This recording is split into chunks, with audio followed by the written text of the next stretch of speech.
Hi friends, Nishad പടിഞ്ഞാറ്റുമുറയാണ്. ദേശീയപാത 66 വികസന പ്രവർത്തനങ്ങളുടെ പുതിയ വീഡിയോയിലേക്ക് നിങ്ങൾക്ക് ഏവർക്കും സ്വാഗതം. എൻ്റെ വീഡിയോ കാണുന്ന എല്ലാവരോടും എനിക്ക് പ്രത്യേകമായിട്ട് ഒരു അഭ്യർത്ഥനയാണ്. ഒരു 5 കാര്യങ്ങൾ നിങ്ങൾ ദേശീയപാത 66 കൂടെ യാത്ര ചെയ്യുമ്പോൾ പ്രത്യേകം ശ്രദ്ധിക്കണം. അതുപോലെ തന്നെ ഇത് മാക്സിമം നിങ്ങൾ എല്ലാവർക്കും ഷെയർ ചെയ്ത് കൊടുക്കുക. ഒന്നാമത്തെ കാര്യം എന്ന് വെച്ച് കഴിഞ്ഞാൽ 6 വരിപ്പാതയിലൂടെ യാത്ര ചെയ്യുന്ന സമയത്ത് എക്സിറ്റ് എടുക്കാൻ മറന്നു കഴിഞ്ഞാൽ ഒരിക്കലും വാഹനം റിവേഴ്സ് കൊണ്ടുവരരുത്. രണ്ടാമത്തെ കാര്യം എന്ന് വെച്ച് കഴിഞ്ഞാൽ ലൈൻ ട്രാഫിക് പാലിക്കുക. മൂന്നാമത്തെ കാര്യം ഓവർ സ്പീഡ് ഒരിക്കലും പാടില്ല, 80 കിലോമീറ്റർ വേഗതയാണ് പറഞ്ഞിരിക്കുന്നത്. നാലാമത്തെ കാര്യമാണ് ഏറ്റവും പ്രാധാന്യമുള്ള കാര്യം, പല ആളുകളും ഓപ്പോസിറ്റ് ഡയറക്ഷനിൽ തുറന്ന 6 വരിപ്പാതകളുടെ വാഹനം കൊണ്ടുവരുന്നുണ്ട്. പല സ്ഥലത്തും അപകടങ്ങൾ ഉണ്ടായിട്ടുണ്ട്. അതുകൊണ്ട് പിന്നെ അതുപോലെ തന്നെ ഒരിക്കലും 6 വരിപ്പാത നിങ്ങൾ നടന്ന് ക്രോസ് ചെയ്യരുത് കേട്ടോ. ഇന്ന് ഈ വീഡിയോയിൽ ഇത് പറയാനുള്ള കാരണം വെച്ച് കഴിഞ്ഞാൽ ഇന്ന് പള്ളിനട ഭാഗത്ത് ഒരു ആക്സിഡന്റ് ഉണ്ടായിട്ടുണ്ട്. ഒരാൾ മരണപ്പെട്ടിട്ടുണ്ട്. കാരണം ബൈക്കും കാറുമാണ് കൂട്ടിയിടിച്ചിരിക്കുന്നത്, ഓപ്പോസിറ്റ് ഡയറക്ഷനിൽ വന്നിട്ടാണ്. ഇതുപോലെ പല പ്രശ്നങ്ങളും മലപ്പുറം ജില്ലയിലും അതുപോലെ തന്നെ കോഴിക്കോട് ജില്ലയിലൊക്കെ ഉണ്ടായിട്ടുണ്ട്. പണികൾ നടന്നുകൊണ്ടിരിക്കുമ്പോൾ ഭാഗികമായി തുറന്നു കൊടുത്ത സമയത്ത് ഇപ്പോൾ വലിയ വിഷയങ്ങൾ കേൾക്കുന്നില്ല. നിയമങ്ങൾ പാലിച്ച് സുരക്ഷിതമായ യാത്ര ഉറപ്പുവരുത്തുക. അപ്പോൾ ഇത് നമ്മളെ ലാസ്റ്റ് വീഡിയോ ആണ് തൃശ്ശൂർ റീച്ചിലുള്ളത്. അതുപോലെ തന്നെ കൊടുങ്ങൽ ബൈപ്പാസ് ആണ് 7ാമത്തെ ബൈപ്പാസ്. കഴിഞ്ഞ വർഷം നമ്മൾ കൊടുങ്ങൽ ബൈപ്പാസിന്റെ പണികൾ പൂർത്തിയായ വീഡിയോ അപ്ലോഡ് ചെയ്തതാണ്. അപ്പോൾ ഇന്ന് നമ്മൾ കാണാൻ പോകുന്നത് മതിലകം ബൈപ്പാസ് വന്ന് അവസാനിക്കുന്ന 5ാം പരുത്തി മുതൽ പിന്നീട് കൊടുങ്ങല്ലൂർ ബൈപ്പാസിലെ CI ഓഫീസ് വരുന്ന ജംഗ്ഷൻ വരെയുള്ള വീഡിയോ ആണ്. അതുപോലെ തന്നെ ഈ ഭാഗത്ത് എൻട്രിയും എക്സിറ്റിനും കുറച്ച് വിഷയങ്ങളുണ്ട്. അത് ഭയങ്കര ദൂരമായിട്ടാണ് വന്നിരിക്കുന്നത്. അപ്പം പള്ളിനട കഴിഞ്ഞിട്ട് പിന്നീട് ഒരു അണ്ടർപാസ് വന്നിരിക്കുന്നത് പുരി ബസാർ കേട്ടോ. അപ്പോൾ 2 ഭാഗത്തുമുള്ള സർവീസ് റോഡിൻ്റെ പണികൾ പൂർത്തീകരിച്ചിട്ടുണ്ട്. ഇപ്പോൾ നോക്കിയാൽ നിങ്ങൾ വാഹനങ്ങളൊക്കെ ഇതിൻ്റെ മുകൾ ഭാഗത്തോട് ഓടി തുടങ്ങിയിട്ടുണ്ട്. അതാണ് ഞാൻ കഴിഞ്ഞ വീഡിയോയിൽ പറഞ്ഞത്, ഒരിക്കലും നമ്മൾ റോഡ് നടന്ന് ക്രോസ് ചെയ്യരുത്. അതുപോലെ തന്നെ ഓപ്പോസിറ്റ് ഡയറക്ഷനിൽ ഒരിക്കലും നമ്മൾ വാഹനം ഓടിക്കരുത്. അപ്പം ഇതാണ് പുരി ബസാറിൽ വന്ന അണ്ടർപാസ് കേട്ടോ. പിന്നെ അതുപോലെ തന്നെ ഇവിടുത്തെ വേറെ വിഷയം എന്ന് വെച്ച് കഴിഞ്ഞാൽ നമ്മൾ മതിലകം ടൗണിൽ നിന്നും വരുന്ന വാഹനങ്ങൾ പിന്നീട് വയഡക്റ്റിൻ്റെ അടിഭാഗത്തു കൂടിയാണ് സർവീസ് റോഡിൽ കൂടെ കയറുക.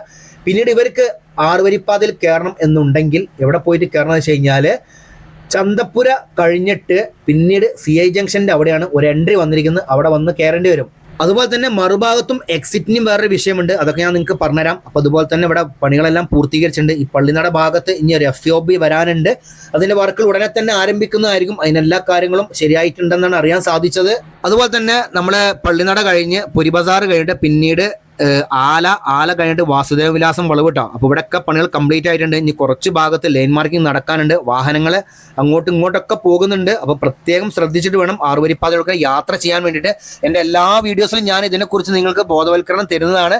പ്രത്യേകം ശ്രദ്ധിച്ച് യാത്ര ചെയ്യുക. എല്ലാ സ്ഥലത്തും ബോർഡുകൾ സ്ഥാപിച്ചിട്ടുമുണ്ട്. ബൈക്ക്, ഓട്ടോറിക്ഷ, ട്രാക്ടർ, കാൽനട യാത്രക്കാർക്ക് ഇവർക്ക് ഒരിക്കലും 6 വരിപ്പാതയിൽ കയറാൻ വേണ്ടി പെർമിഷൻ ഇല്ല കേട്ടോ. ദേശീയപാത 66 കൂടെ യാത്ര ചെയ്യുന്ന സമയത്ത് ഒരു ടെൻഷൻ അടിക്കേണ്ട ആവശ്യമില്ല. കാരണം ഓരോ സ്ഥലത്തും സൈൻ ബോർഡുകളുണ്ട്. പിന്നെ അതുപോലെ തന്നെ എൻട്രിയും എക്സിറ്റും വരുന്നതിൻ്റെ 500 മീറ്റർ മുൻപ് തന്നെ ബോർഡുകൾ സ്ഥാപിച്ചിട്ടുമുണ്ടാകും.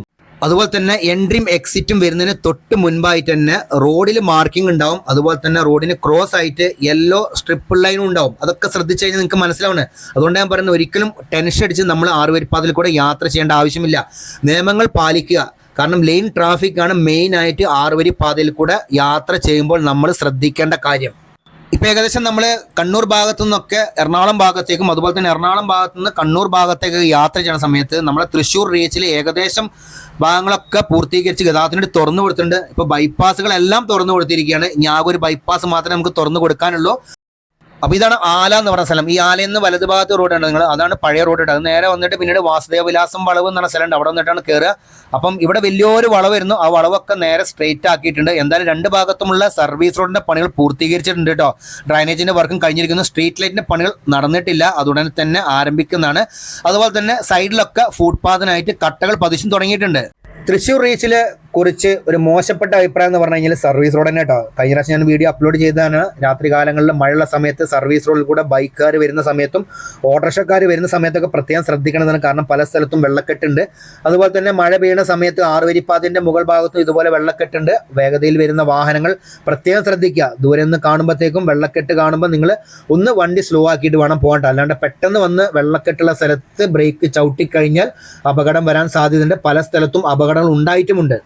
അതുപോലെ തന്നെ നമ്മളിപ്പം മതിലകം ബൈപ്പാസിന്റെ മുകൾ ഭാഗത്തൂടെ വരുന്ന വാഹനങ്ങൾ കൊടുങ്ങല്ലൂർ ടൗണിലേക്ക് പോകണമെന്നുണ്ടെങ്കിൽ ഇവിടെ നിന്ന് നിങ്ങൾ എക്സിറ്റ് എടുക്കണം. എന്ന് വെച്ച് കഴിഞ്ഞാൽ നമ്മൾ മതിലകം കഴിഞ്ഞിങ്ങോട്ട് വരുന്ന സമയത്ത് കോതപ്പറമ്പ് അണ്ടർപാസിന്റെ അപ്രോച്ച് റോഡ് തുടങ്ങുന്നതിന് മുൻപാട്ടോ. അതുപോലെ തന്നെ കോതപ്പറമ്പ് അണ്ടർപാസിന്റെ വർക്കുകളൊക്കെ കഴിഞ്ഞിരിക്കുന്നു. അപ്രോച്ച് റോഡിന്റെ പണികൾ ഇനി നടക്കാനിരിക്കുകയാണ്.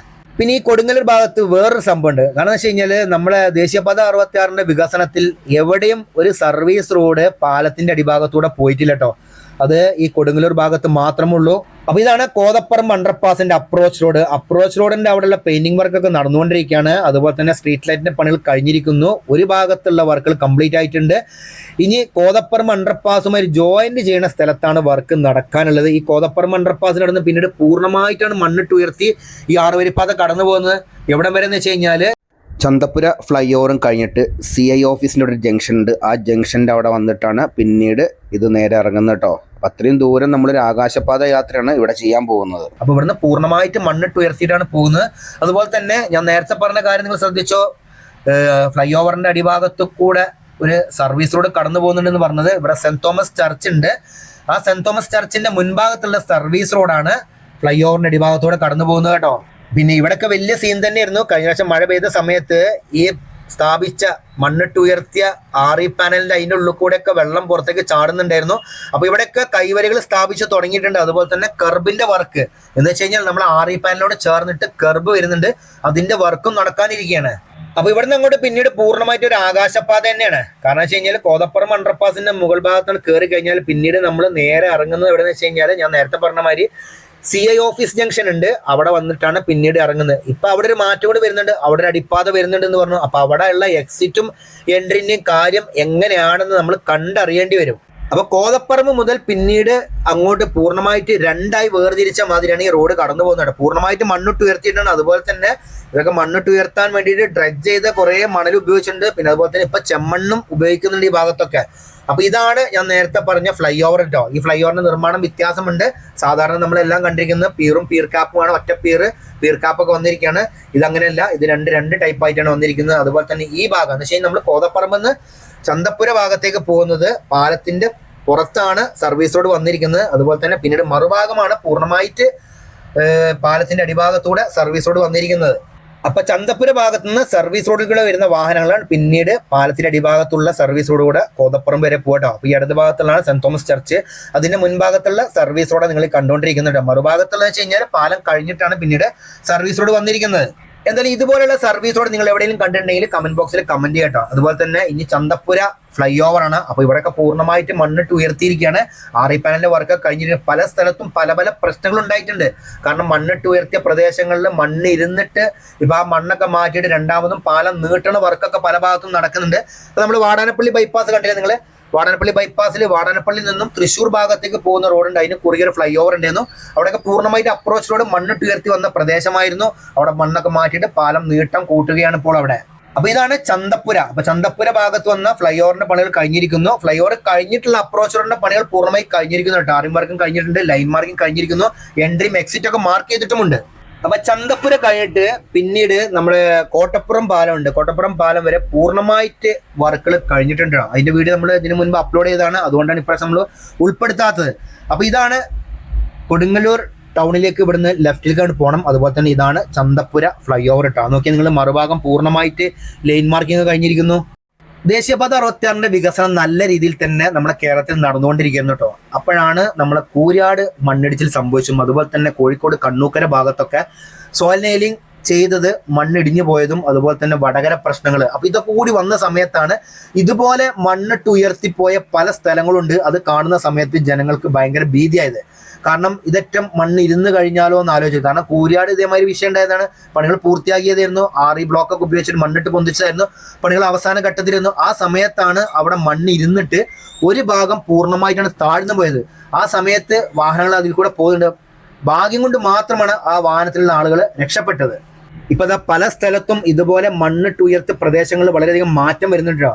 ഇവിടെയൊക്കെ ഏകദേശം പണികൾ പൂർത്തീകരിച്ചാണ്. ഇവിടെയൊക്കെ സൈഡിൽ ഫ്രിക്ഷൻ സ്ലാബ് വരെ സ്ഥാപിച്ചിട്ടുണ്ട്. ഇത് നമ്മൾ നേരത്തെ കണ്ട സെന്റ് തോമസ് ചർച്ചിന്റെ മുൻപിലുള്ള ഫ്ലൈ ഓവറും അതുപോലെ തന്നെ ചന്തപ്പുര ഫ്ലൈ ഓവറും ഇടയിലുള്ള ഭാഗാട്ടോ. അവിടെ വർക്കുകൾ നടന്നിട്ടുണ്ട്. ഇവിടെയൊക്കെ ചെമ്മണ്ണ് കൂട്ടിയിട്ടിട്ടുണ്ട്. ഒന്നാമത്തെ കാര്യം എന്ന് വെച്ച് കഴിഞ്ഞാൽ കേരളത്തിലെ കാലാവസ്ഥ ഇപ്രാവശ്യത്തെ വേനൽ മഴ ഭയങ്കര ശക്തമായിരുന്നു കേട്ടോ. അതുകൊണ്ട് ഇതുപോലെ മണ്ണിട്ട് ഉയർത്തുന്ന പ്രദേശത്ത് പല പ്രശ്നങ്ങൾ ഉണ്ടായിട്ടുണ്ടായിരുന്നു. പണികളൊക്കെ നിർത്തി വെച്ചിട്ട് ഇപ്പം ഒന്ന് രണ്ടാമതും പണികൾ ആരംഭിച്ചിരിക്കുകയാണ്. ഇപ്പൊ നമ്മൾ ഏകദേശം 6 ബൈപ്പാസുകൾ കണ്ടു കഴിഞ്ഞു. അത് പുതിയ ബൈപ്പാസ് ആണ്. ഈ കൊടുങ്ങല്ലൂർ ബൈപ്പാസ് പഴയ ബൈപ്പാസ് തന്നെയായിരുന്നു. ഇവിടെ 4 വരി പാതയായിരുന്നു, 2 ഭാഗത്തും സർവീസ് റോഡ് ഉണ്ടായിരുന്നു. അതിപ്പോൾ 6 വരി പാതയാക്കി. പിന്നെ അതുപോലെ തന്നെ ഇവിടെയൊക്കെ ഇഷ്ടംപോലെ സിഗ്നലുകൾ ഉണ്ടായിരുന്നു. ഇനി ആ സിഗ്നലുകളൊന്നും ഇല്ലാതെ നമുക്ക് ഇതിൽ കൂടെ യാത്ര ചെയ്യാൻ സാധിക്കുന്നതാണ്. അതുപോലെ തന്നെ ഇവിടെയാണ് പുതിയതായിട്ട് ഒരു അടിപ്പാത വരാൻ പോകുന്നത്. ഇപ്പൊ നമ്മളെ ഇടമുട്ടം ഭാഗത്തും ഒരു അടിപ്പാത വരുന്നുണ്ടെന്ന് പറഞ്ഞു. പക്ഷെ ഇതുവരെയും അടിപ്പാതയോടനുബന്ധിച്ചുള്ള ഒരു വർക്കും നടന്നിട്ടില്ല. അതേമാതിരി തന്നെയാണ് ഇവിടെയും അടിപ്പാത പാസ്സായിട്ടുണ്ട്. പക്ഷേ അടിപ്പാതയോടനുബന്ധിച്ചുള്ള വർക്കുകളൊന്നും നടന്നില്ല. പിന്നെ അതുപോലെ തന്നെ ഇവിടെയൊക്കെ എൻട്രിയും എക്സിറ്റും മാർക്ക് ചെയ്തിട്ടുണ്ട്. അപ്പൊ ഈ അടിപ്പാത ഇവിടെ വരുന്ന സമയത്ത് എങ്ങനെയായിരിക്കും ഈ എൻട്രിയും എക്സിറ്റും എന്നുള്ളത് നമുക്ക് ഇനി അടുത്ത വീഡിയോയിൽ നമുക്ക് കാണാം കേട്ടോ. അപ്പൊ പ്രേക്ഷകരോട് ഒരിക്കൽ കൂടി പറയണത്, ഞാൻ വീഡിയോയുടെ തുടക്കത്തിൽ പറഞ്ഞ കാര്യം ഒരിക്കലും മറക്കരുത് കേട്ടോ. നിയമങ്ങൾ പാലിച്ച് സുരക്ഷിതമായ യാത്ര ഉറപ്പുവരുത്തുക. അപ്പൊ ഇതൊക്കെയാണ് ദേശീയപാത 66 കൊടുങ്ങല്ലൂർ ഭാഗത്ത് വന്ന മാറ്റങ്ങൾ കേട്ടോ. വീഡിയോ ഇഷ്ടപ്പെടുന്ന ലൈക്ക് ചെയ്യുക, ഷെയർ ചെയ്യുക, കമന്റ് എഴുതാൻ മറക്കരുത്. അപ്പോൾ പുതിയൊരു പുത്തൻ വീഡിയോ ആയിട്ട് വരുന്നവരെ നിങ്ങളോട് എല്ലാവരോടും ബൈ.